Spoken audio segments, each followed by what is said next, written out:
Retour dans l'Evennet Live, toujours avec Dominique, José, Emmanuel et Damien. Merci Irka Boshenko, nous avons passé un délicieux moment en votre compagnie.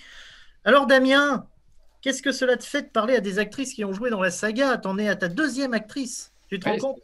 deux en 15 jours, c'est plus que dans toute ma vie. Donc, non, non, c'était super. Franchement, c'est super intéressant. En plus, elles sont toutes simples, agréables. Vraiment, c'est non, vraiment une belle expérience. Merci. Emmanuel, je te pose la même question. Et puis on apprend plein de choses finalement, plein d'anecdotes, Blonde Beauty, enfin voilà, c'est extraordinaire, c'est génial. Oui, c'est vraiment des moments. On est là dans l'émission à faire nos trucs, etc. Mais pour nous, c'est aussi un moment extrêmement enrichissant parce que je vous Oui, l'avoue, on est des privilégiés. on est tout à fait des privilégiés et on espère vous en faire profiter. Dominique, toi, tu avais déjà parlé avec des acteurs qui avaient joué dans Ben, la saga, non? pas vraiment. Depuis, je veux dire, la première fois, ça devait être avec Béatrice Libert à la cuisine. Hein. Est-ce que j'avais parlé à des acteurs avant de la saga? À moins que, enfin, peut-être que je perds la mémoire, mais là, comme ça, non. Je pense que depuis cette année, moi aussi, c'est un début pour moi. Hein. Et, Alors, Personne n'a encore parlé à Georges Lazenby? ah oui, ben, Manu, t'as une photo avec Georges Lazenby, si je ne m'abuse pas. Donc, oui, oui. Alors, José, toi, tu avais rencontré déjà des acteurs? Non, non, jamais, jamais. Moi, tu sais, par définition, les acteurs, et il n'y a pas de méchanceté vis-à-vis de qui que ce soit, les acteurs en tant que tels ne m'intéressent pas. Moi, ce qui m'intéresse, c'est vraiment James Bond, son univers, le côté graphique, le côté purement visuel. À la limite, j'aurais été enchanté, par exemple, de rencontrer Roger Moore. Bon, malheureusement, le hasard a fait que, désormais, c'est impossible. Tu ne l'as jamais vu en vrai, Non, Roger Moore? pas du tout. Alors, j'ai eu la chance en 2008 avec Patrice, qu'on salue, qu'on va retrouver dans sa chronique, et quelques, Luc Leclèche, Olivier Elbaz, Eric Saucine, Jessie, je crois pas qu'il était là à l'époque, mais il y avait Mathias. Il y avait Mathias, il me semble qu'il y avait Michel Hick aussi, les créateurs de Planète 007, le forum. On il y avait avait Mister KGB. il y avait Mister KGB, tout à fait, qui était très sympa et très drôle et j'avais passé un excellent moment en vrai avec lui. Et on avait pu participer à la spéciale Roger Moore de Vivement Dimanche et j'ai pu voir Roger Moore en vrai.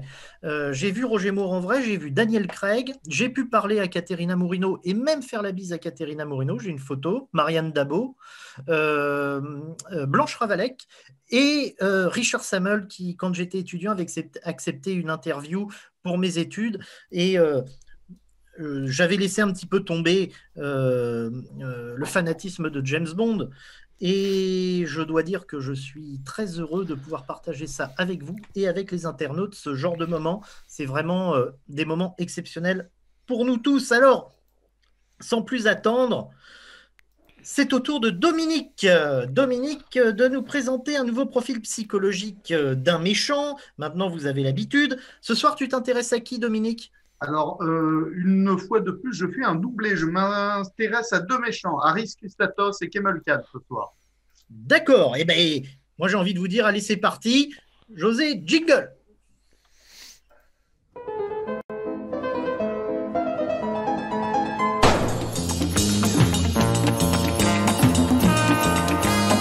De nouveau, ce soir, un doublé. Hein. Je m'intéresse à deux méchants, une fois n'est pas coutume.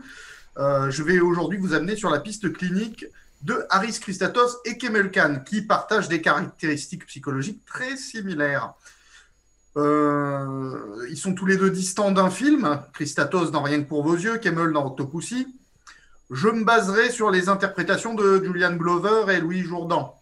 La question pour Kemel Khan étant encore plus évidente puisqu'il ne s'agit pas d'un personnage littéraire.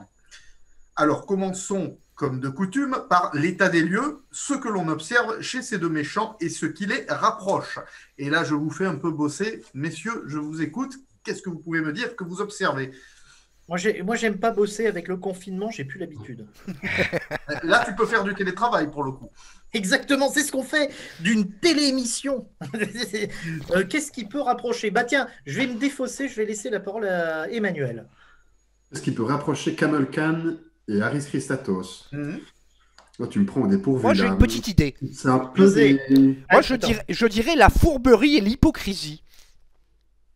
Oui, on peut rentrer dans ce cadre-là. En tout cas, oui, ce sont des termes, je vais peut-être pas reprendre ces termes exacts, mais effectivement, hypocrisie, fourberie, ça me va. Qui sont Damien pas des, qui sont moi, pas je- des diagnostics en l'occurrence. Absolument, Qui oui. sont- Mais c'est quand même des traits de comportement et de caractère qui sont quand même significatifs. Tout à fait. Damien, une réflexion. Bah, moi, je sais pas parce que Kamel Khan, ça fait partie de mon méchant préféré. Et Christatos, beaucoup moins, puisque je n'aime pas Rien que pour vos yeux. Et, Comme je Dominique. pense- Comment Comme Dominique, Et, il n'aime pas non plus. donc. Il aime que je déteste les films qu'il aime, José. C'est son fantasme. Ils ont un côté peut-être un peu précieux, non? Ils ont un côté séducteur, si tu veux. Oui, précieux, mondain. Donc, oui, Oui, effectivement, oui, voilà. Ils sont élégants, ils sont gentlemen. Oui. tout à fait. Alors, oui, alors, je vais arrêter de vous faire bosser, messieurs. Je sens que là, vous On avez est mauvais. la nouvelle du Oui, confinement. tu plein vois la fouet fumée, et- tu vois la fumée qui sort des oreilles. Exactement, tout à fait. Donc, tout d'abord, chez ces deux méchants, une capacité importante de manipulation. Les deux personnages en ont fait leur fonctionnement permanent. Christatos manipule les services secrets britanniques au point d'avoir été décoré du mérite royal. Il manipule Bond en essayant de détourner ses soupçons sur Colombo afin de le pousser à assassiner son rival. Il manipule sa protégée Bibi, se comportant comme un oncle protecteur pour en réalité ambitionner d'en faire sa très jeune maîtresse. Kemmel, lui, manipule Octopussy, avec laquelle il se comporte comme un partenaire et un ami fidèle, pour mieux la trahir ensuite et l'abandonner à la merci de la bombe devant exploser en Allemagne. Il manipule le général Peterson et l'armée américaine lors de leur représentation du cirque d'Octopussy, se comportant comme un hôte affable avant de s'esquiver pour échapper à la bombe. Tous deux font preuve d'une impressionnante duplicité et d'une virtuosité dans le mensonge. Ça rejoint l'hypocrisie, ce que vous disiez tout à l'heure, montrant deux facettes de la personnalité. L'homme d'affaires grec et agent de renseignement Christatos est si doué en la matière qu'il n'éveille jamais les soupçons de Bond, dont le sixième sens est pourtant bien affûté. Il faudra toute la force de conviction et les preuves de Colombo pour qu'il puisse admettre s'être trompé. Il est pourtant un agent double à la solde de l'Est depuis bien longtemps. Il parvient à dresser son propre portrait criminel à Bond en le mettant sur le compte de Colombo, avec une persuasion toute naturelle. Christatos est un homme du monde charmant et charmeur, tout comme le prince afghan en exil, Kemmel Khan, au charme toutefois plus vénéneux et moins trompeur. Kemmel est lui aussi menteur et tricheur, comme le montre la scène où il plume le major avec des dés pipés au backgammon. Il poursuit d'ailleurs dans le mensonge en affirmant à Octopussy que c'est Bond qui triche au dé. Il monte un véritable bateau à Octopussy en utilisant son réseau de contrebande pour assouvir en cachette les ambitions militaires de son autre complice, le général Orlov, dont le but est de faire exploser une bombe sur une base américaine en Allemagne afin de chasser l'armée américaine en la faisant passer pour responsable de l'explosion et ainsi permettre aux Russes de gagner du terrain. Il livre ainsi sans scrupule Octopussy, qui ignore cette partie du plan, à une mort certaine. Kemmel, comme Christatos, a une façade particulièrement mondaine. La scène de fin où il tente de convaincre Octopussy qu'il n'a jamais voulu la trahir et qu'il a lui-même été trahi par Orlov est une véritable pépite pour illustrer cette maestria dans le mensonge. Il prend une voix douce et paternelle pour la convaincre, pour mieux la désarmer et la prendre en otage dès qu'elle détourne le regard. Et je vais vous le faire. Octopussy. Octopussy. Un grand moment d'art dramatique, comme dirait Jean-Marc Palan. J'allais y venir. Dans les bonus du film, Roger Moore revient sur l'incroyable manière de Louis Jourdan de prononcer Octopussy. Je vous apportais tout cela, des milliards, des milliards. L'appât du gain, c'est ce qui caractérise également les deux personnages. Ce sont des traîtres motivés par l'argent. Les motifs de leurs actions sont purement crapuleuses, même s'ils doivent avoir des conséquences terribles et provoquer la perte d'un grand nombre de vies humaines. Christatos ne pense qu'à sa rémunération par le KGB pour leur avoir livré le système attaque. Kemmel privilégie son partenariat avec Orlov qui lui semble plus lucratif que celui avec Octopussy. Et oui, Dominique, c'est ça la détente, camarade. Vous ne l'avez pas, je ne l'ai pas aussi. Les deux individus ne semblent pas présenter de composantes mégalomanes, ni intéressés par une domination personnelle du monde. Ils présentent toutefois une forte composante narcissique, ce qui est à différencier de la mégalomanie. Les deux bonhommes s'aiment bien personnellement et l'image qu'ils renvoient d'eux-mêmes semble très importante pour eux. Rappelez-vous de la phrase de Christatos, « Je ne reviens jamais sur un contrat, ce serait mauvais pour ma réputation ». Ils sont égocentrés et autrui ne semble exister que pour leur servir. Les vies humaines leur importent peu, ils n'ont aucun attachement particulier ou alors c'est un leurre, comme Kemmel avec Octopussy. Kemmel n'hésite pas à envoyer à la mort son fidèle garde du corps Gobinda en exigeant de lui qu'il sorte affronter Bond sur la carlingue de l'avion. Christatos et Kemmel, j'ai fait un mix entre les deux Christatol, hein, c'est un prochain ennemi dans la saga. Hein. Un lapsus révélateur. Tout à fait. Et sont des Dominique. Oui. Sont des Comment DJ Dominique. On t'appellera.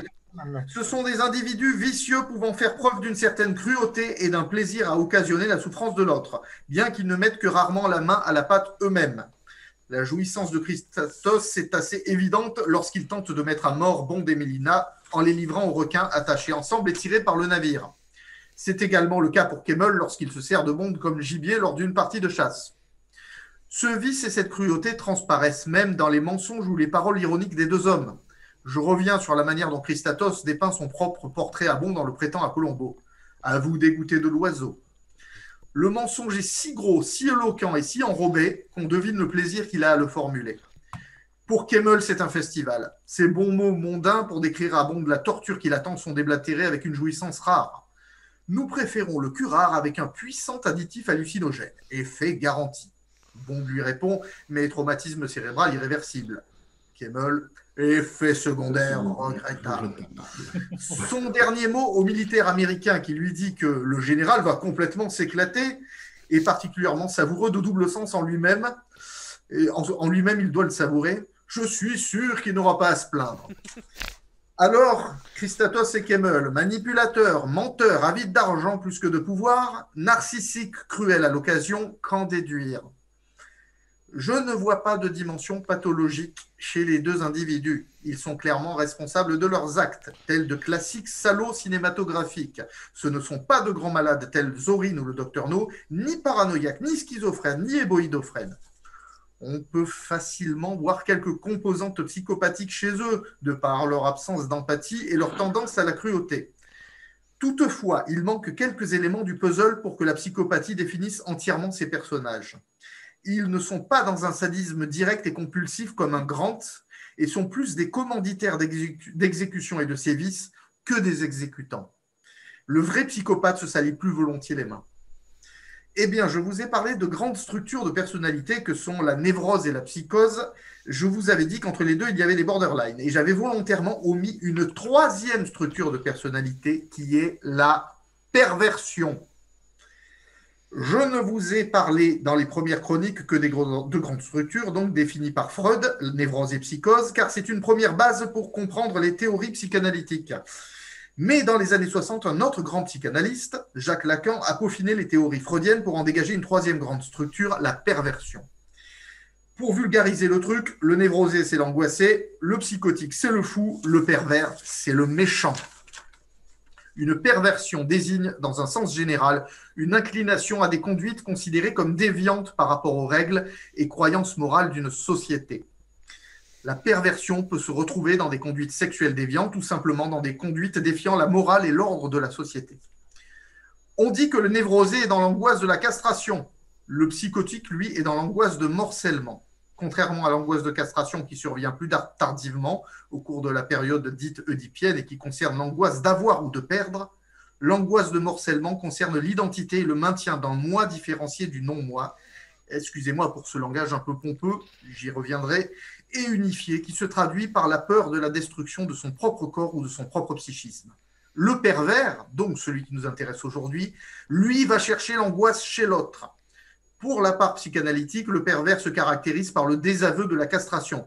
C'est quelqu'un qui parvient à faire coexister le manque de l'objet et la négation de ce manque, avec la mise en place d'un objet fétiche qui lui permet d'accéder à la jouissance et faire fi de la loi. Oui, c'est ce qui qualifie le mieux des personnages comme Christatos et Kemmel. La perversion n'est pas une pathologie, mais une structure, donc, à bien différencier de la psychopathie qui est plus un état dans la structure.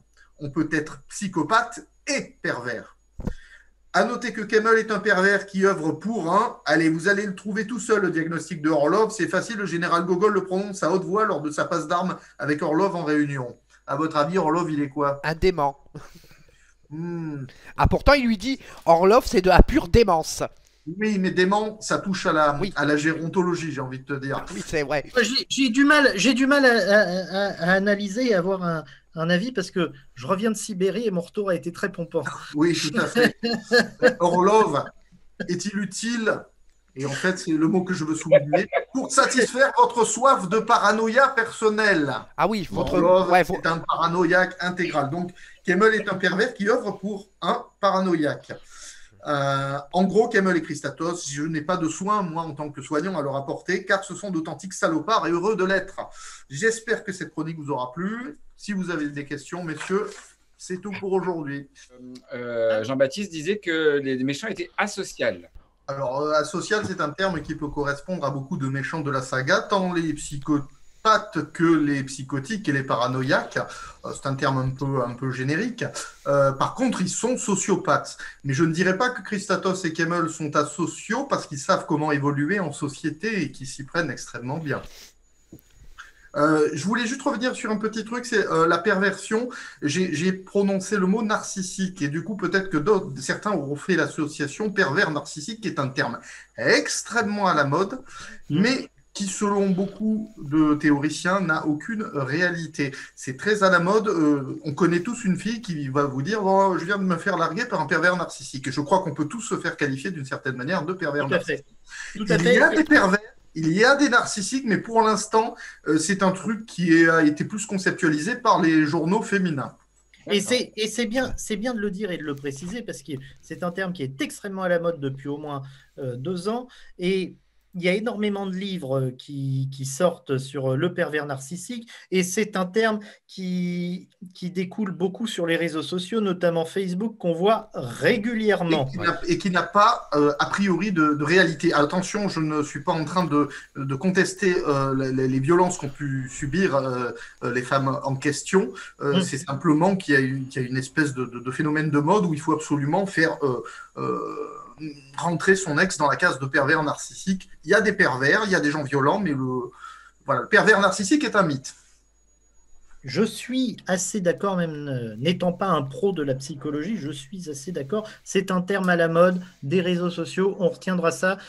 Somme toute, on garde quand même un doute sur le terme pervers narcissique de ces femmes qui ont plus envie de se venger de son ex, même si il y a sans doute, et c'est un fait, des femmes qui subissent beaucoup de violence et on le dénonce. Oui, c'est juste le terme que je récuse. Tout à fait, et c'est bien de le préciser. Et on récuse aussi le terme. Alors, je vous rappelle que vous pouvez retrouver les chroniques de Dominique sur notre chaîne YouTube, Planète 007 Live. Lundi a été mise en ligne l'analyse psycho d'Elliot Carver et son célèbre Hunchman, Second Couteau, Air Stamper du film Demain ne meurt jamais. Je rappelle que nous vous proposons du contenu original sur James Bond et en français, ce qui est assez rare. Alors soutenez-nous et s'il vous plaît, abonnez-vous à Planète 007 Live, notre chaîne YouTube. Merci Dominique. Et puis, on peut te dire à lundi sur justement notre chaîne YouTube Planète 007 Live pour une nouvelle vidéo, une nouvelle analyse psychologique. Alors, maintenant, il nous l'avait promis. Et contrairement aux politiques, lui, il tient ses promesses. Après avoir teasé la semaine dernière sa nouvelle chronique pour Live and Let Live, Patrice Godin, Patoche pour les intimes, et je dois dire qu'il y a mis sur cette vidéo de l'huile de coude. Il revient pour humour et désinvolture. José, jingle.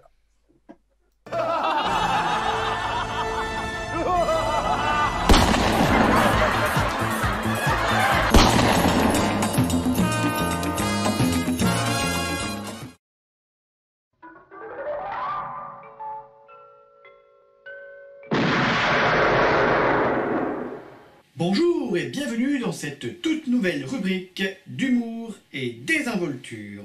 Nous allons tout d'abord nous pencher sur le début. Et un film de James Bond, ça commence par quoi? Bah, c'est le gun barrel, bien sûr. Ah, ok. Bon, je reprends. Attends, quoi? Bah, avant de continuer, ça veut dire quoi, humour et désinvolture? Ah oui, tiens, pas bête. Un dictionnaire, un dictionnaire, un dictionnaire, un dictionnaire. Ah, un dictionnaire. Alors, humour, humour, humour, humour. H, humour, humour. Manière de plaisanter en ayant l'air sérieux. Ils allaient à un enterrement, sans doute. Eh oui, hein, c'est tout à fait ça. Bon, désinvolture maintenant. D. Ah, désinvolture. Avoir une attitude désinvolte. Bah oui, mais ça veut dire quoi, une attitude désinvolte? Ben j'en sais rien, moi. C'est pourtant simple. La désinvolture est une attitude décontractée. Ils allaient à un enterrement, sans doute. Les mecs, c'est le même extrait que tout à l'heure. C'est exact. Mais il a une attitude totalement décontractée. Effectivement, notre héros vient de causer la mort des personnes qui étaient dans cette voiture, mais il trouve quand même l'aisance de placer une blague.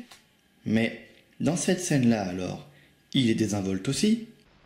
Peu importe que vous le sachiez, vous ne profiterez pas de ce renseignement. Je travaille pour... C'est un Smith et Wesson. Et vous n'aviez que 6 coups.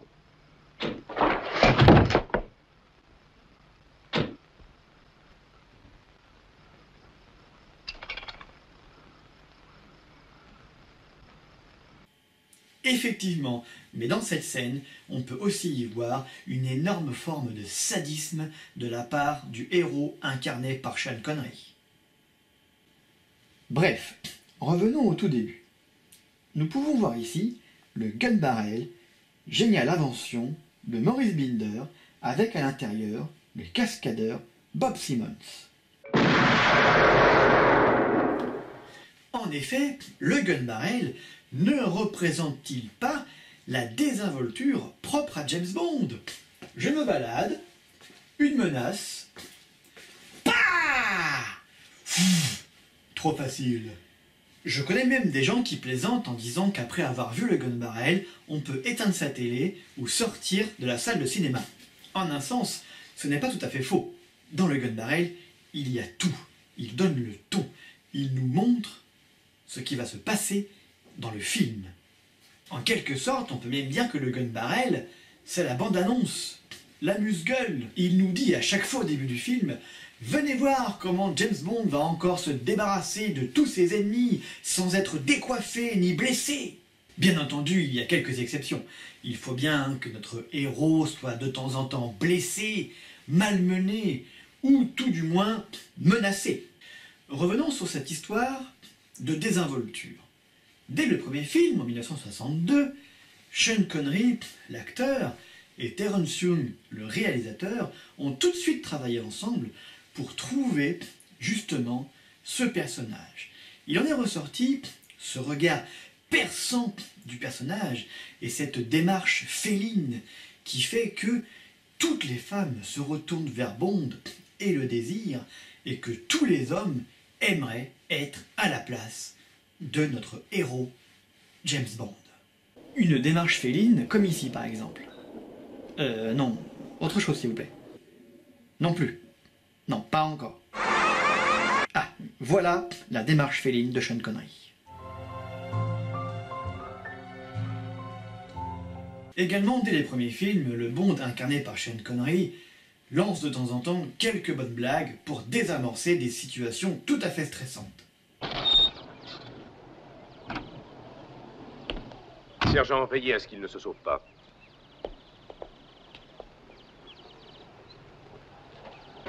Libérer son bras, c'est la seconde fois que je tombe sur un bec. Pussy,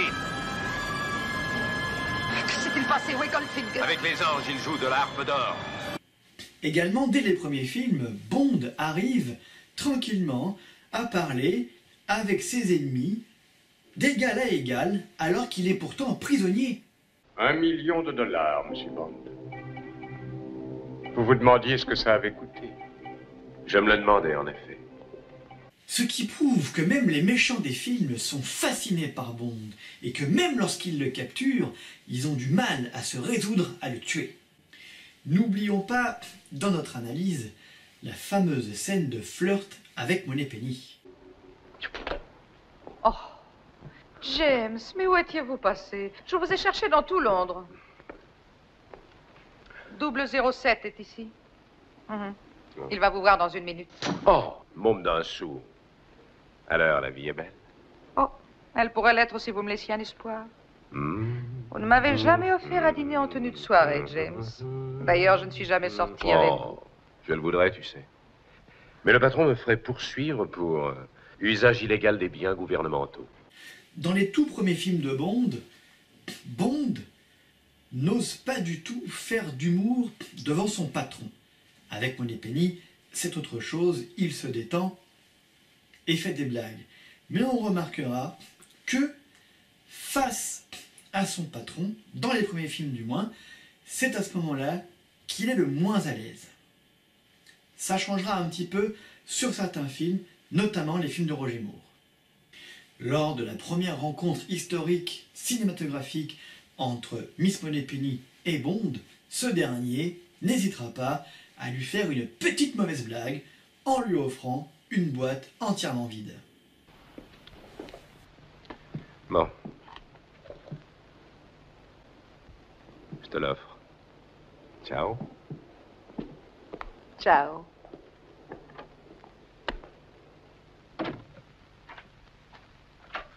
Curieusement d'ailleurs, le montage de Peter Hunt de l'époque ne montre pas assez la déception de Miss Moneypenny à ce moment-là. La fin du film également, puisque nous analysons beaucoup Dr. No aujourd'hui, donne le ton pour les films à venir.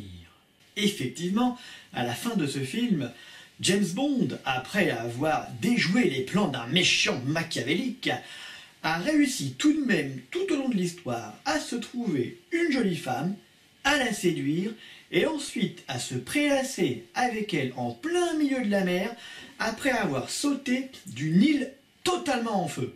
Ouais, du bateau! Ouais, monsieur Bond! Que puis-je faire pour vous? Vous avez besoin d'un coup de main? Vous n'en avez pas besoin. Mais pour conclure, pour ce premier film Dr. No, ce qui évoque totalement ce détachement, cette décontraction, cette aisance en toute situation, c'est bien sa toute première apparition. Et j'admire votre chance, monsieur... Bond.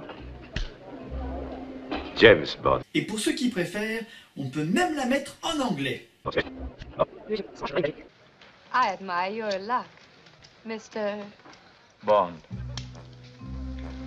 James Bond. Merci à tous d'avoir suivi cette chronique. La prochaine fois, nous nous pencherons un peu plus sur les blagues dites par Sean Connery dans les premiers films. Sont-elles sexistes, misogynes, voire même racistes? C'est ce que nous allons analyser une prochaine fois. De retour dans Live Net Live avec Dominique, Damien, José, Emmanuel. Dominique qui nous a fait une petite fin de 007 à la Goldfinger qui au dernier moment a réussi à désamorcer la bombe. Exactement à ce à quoi j'étais en train de penser. Alors, comme il est désormais de coutume, et on salue Patrice qui a vraiment mis de l'huile de coude, je le répète, dans sa vidéo, parce que vraiment, je pense que c'était une vidéo de qualité. Vous pourrez la retrouver version YouTube dès demain ou après-demain, ou ce week-end d'ailleurs, et on vous transmettra le lien sur la page du groupe Planète 007 sur Facebook. Et comme il est dorénavant de coutume, Paul-François Béni. Ah, un AVC. Encore là, vraiment, il faut aller voir un neurologue. Hein. Comment? Il faut aller voir un neurologue, ça fait 2 AVC que tu nous fais. Hein. Oui. Et ce soir, écoutez, Paul-François nous présente un objet de Goldfinger. Moi, ça m'a perturbé et ça me perturbe toujours. Et je vous dis Let's go! Amis, ce soir, je vous présente une magnifique pièce de ma collection, pièce qui est du film Goldfinger, du pré-générique, où on voit Sean Connery arriver dans l'eau avec ça sur la tête. Il utilise pour venir incognito sur une île en Amérique latine pour faire sauter une ligne de drogue. Cette pièce, j'ai pu la trouver grâce à une amie qui fait des répliques de cinéma et qui n'est pas spécialisée dans James Bond.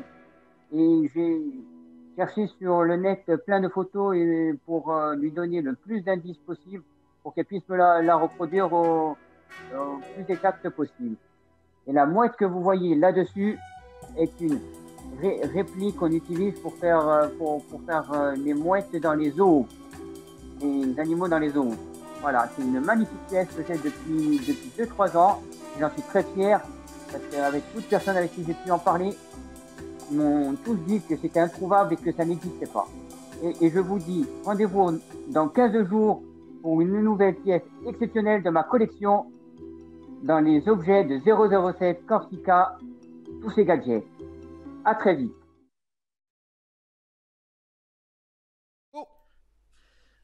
Merci Paul-François, un objet exceptionnel de ta collection. Damien, qu'est-ce que tu en penses? Bon, moi, je suis toujours ébloui par la collection de Paul François. Écoute, même le masque pigeon de Goldfinger, il l'a. Ouais, je suis impressionné. Vraiment, je suis vraiment très impressionné. C'est vraiment un grand collectionneur. Ouais. Alors, et je trouve que c'est un objet qui peut servir pour le confinement, pour pouvoir tricher. Hein, du coup, je veux dire, si on t'a pas ton attestation et que tu veux sortir. Oui, pour nous les Français, mais pour les Suisses, non, parce qu'ils ne sont pas encore confinés. Emmanuel, qu'est-ce que tu penses de la collection de Paul François? Ah, mais elle est extraordinaire. Et moi, je suis très admiratif des gens qui ont des collections comme ça, parce que à leur place, je me dirais, mais à quel moment tu finis? Tu sais, tu es pris dans une sorte de vertige. Je me dis, moi, je ne pourrais pas commencer parce que je deviendrais presque, donc je deviendrais presque fou. Donc, je suis très admiratif des gens qui commencent des collections comme ça. Il y a celle de Paul François, il y a aussi celle de Lucas. C'est bien son prénom. Ah oui, Lucas, oui. Qui est aussi très impressionnante. Donc, Michael Tourner, qui aime beaucoup les poupées, d'ailleurs, qui nous partage des photos de sa collection de poupées qui sont assez exceptionnelles. Et je tiens à dire aussi que Paul François, en privé, nous disait que il était en train de construire sa maison, il comptait faire une pièce exclusivement réservée à sa collection. Alors, j'espère être l'un des premiers, et Planète 007 être l'un des premiers à pouvoir visiter le futur musée de Paul François, parce qu'il a vraiment des pièces exceptionnelles. Hein. Alors, Paul François organisera un concours pour fêter les 300 membres de sa page YouTube 007 Corsica. Alors, à gagner 3 lots exceptionnels. Pour l'instant, ces 3 lots, ils restent secrets, mais je peux vous dire, les ayant vus, et en toute connaissance de cause, et José est complice avec moi, qu'ils valent, excusez-moi du terme, leur pesant de cacahuètes. Tout fan de James Bond aimerait les posséder, mais évidemment, je ne vous dis rien. Je laisse 007 Corsica, alias Paul-François Benigni, vous les annoncer. Et d'ailleurs, les gagnants seront annoncés sur sa chaîne YouTube et aussi en direct sur l'Evenlet Live. Alors, merci Paul-François. Et nous faisons tout de suite une petite pause avant le grand débat de la soirée. À tout de suite.